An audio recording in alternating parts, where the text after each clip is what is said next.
Welcome back. I am driving through beautiful rural Ohio. I hope I said rural correctly, but I'm in the country, basically. I'm in the country, I'm driving. I have to go help a friend move, and so I decided I wanted to talk to you guys and kick off this 10 Toes Tuesday. This one is going to, it's kind of bittersweet.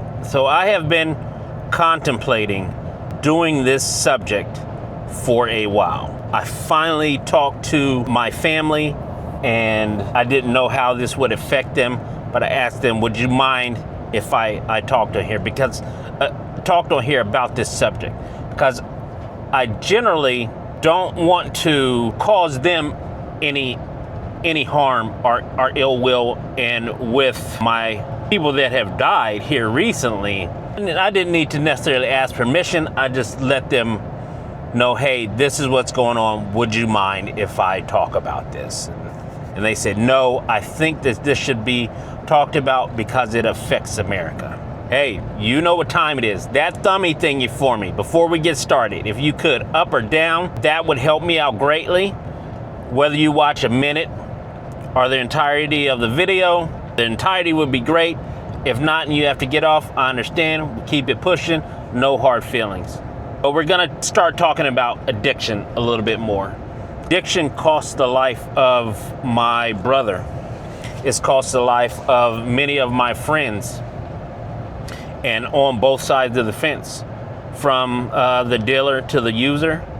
And it's not just drugs. So we always think about addiction as that's a drug addict. But addiction can be food.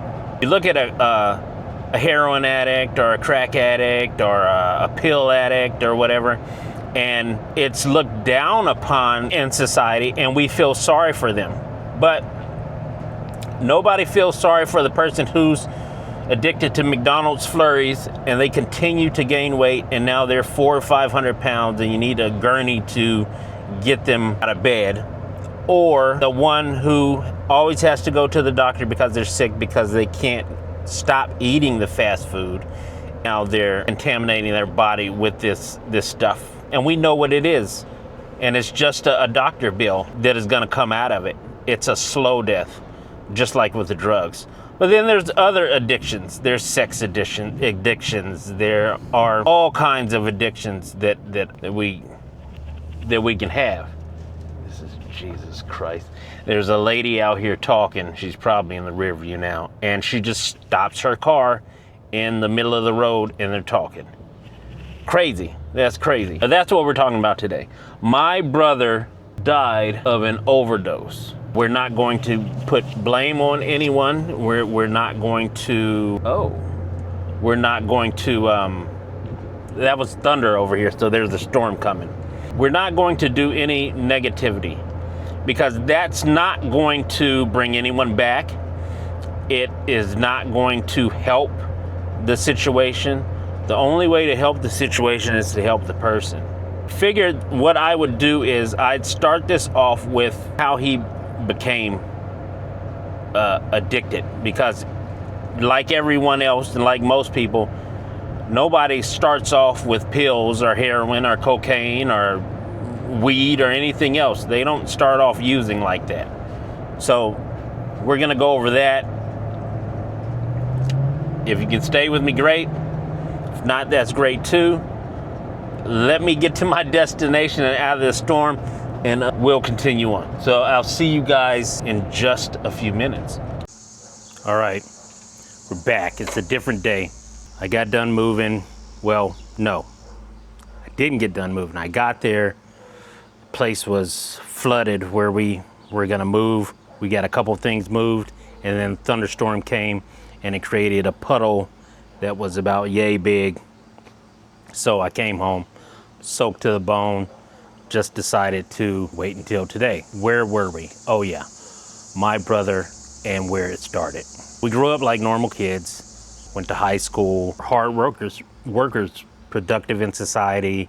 We had 1 and 2 jobs, you know, we were making it. We both used to smoke weed, and what ended up happening was I got a job where you got drug tested. So was it worth me smoking? No. I said, nah, I'm not gonna smoke anymore. And that was at the steel mill, so I cut out smoking. He continued, and that's all he did for a long time. That was his drug of choice, and people would ask him, hey, you know, let's try some coke, let's try some heroin, let's try some pills, this and that. He wouldn't do it. First signs that I knew that something was wrong was he got a divorce, and we'll get into that story later. He got a divorce. He started smoking weed really heavy, and I was like, hey man, you may want to get some help for this. He was like, it's natural, you know the story, it's natural, it grows from a plant, I'm okay, I don't have an addiction. This time it wasn't legal, so he'd roll up these blunts and they smoke, right? It was later on in life. He had his son, and at that time it was just him and his son. And he was working this job as a, it wasn't telemarketing, it was like some reverse mortgage or debt consolidation or something like that. He was doing that, and I don't mean to laugh, but it is fine. I used to make fun of him all the time. He went out to get some Subway, and it was across the street from his job, and if he worked by the Budweiser plant. He worked by there. So if you're from Columbus, you know where I'm talking about. He worked in that area. This is 2000s, and he worked that job. That's neither here nor there. But he went to get some Subway. As he was coming back, it was wintertime and it was icy. He's crossing the parking lot and a lady hits him in her car. He goes over the hood, boom, rolls off, slips on some ice, slides, and it wrenches his back. Lady didn't have any insurance. And that job, if you know anything about these little telemarketing jobs and some of these debt consolidation or whatever it was, first, they don't pay well, and if they do have insurance, it's really crappy. I don't even know if he had insurance, but if he did have insurance, it was crappy. The co-pays were high. It's not feasible. Basically, they're just taking your money and telling you that you're covered. So he tweaked his back. The doctor gave him, and this is those pill things, he gave him Percocets, I think. And he gave him a bottle of those, and he started taking those for the pain so that he could work every day.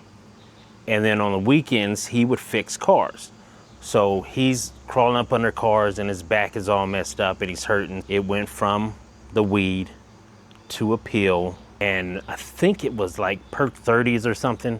I don't know a bunch about pills. I kind of stay away from them. But he had these Perk 30s, and he would take these Perk 30s. Well, those ran out, of course. Insurance was crappy, and they would not give him any more. That's when you go to your street pharmacists, and somebody at that time was getting them, and they'd sell them for $5, $10, $20. He started doing those just to relieve the back pain. It wasn't because he wouldn't work or wanted the system to take care of him or anything like that. He was a very proud man. And that's how that whole pill thing got started with him. We go a couple years later, and a couple other accidents at slip and falls, wintertime, working on cars, the usual suspects. By now, he does have an addiction and he can't live without these pills. He went to rehab a couple of times, and that didn't really work out so good at first. He'd come back, he'd be clean, and then, you know, I always tell you guys, beware of the company you keep. I didn't agree with all the company he kept. That's how we would end up where we wouldn't talk for 6 months or so, because I just didn't like the friends and the caliber of people that he was hanging out at that time. It's amazing to think how you feel that someone else's addiction doesn't affect you, but it affected me a lot. It affected his relationship and my relationship with him, because I knew that wasn't the man that I had grown to love, and that was my brother. I also want to state that he didn't steal anything from me. Like You know how people say they take stuff out of your house and they'll clean you out. He wasn't one of those addicts. Again, he was a very proud man that was just trying to take care of his chronic pain for his back. I don't know if anyone out there has people with addiction and how it affects you. You know, let me know in the comments. I am all down for some comments. We'll get into later on in these. We'll get into some funny ones. We'll get into some sad stuff, and we'll gradually work our way towards what happened that night. But I just had to get on here and finally express some other things that are going on in my life.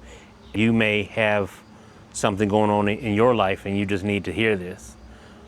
But yeah, he always kept it 10 toes down. He would let you know that you know, he had the pills and why he took them and things like that. I'll leave you guys with that. Until next time, and there will be a next time. I hope wherever you are, whatever you're doing, you're having a good day. And I'm out.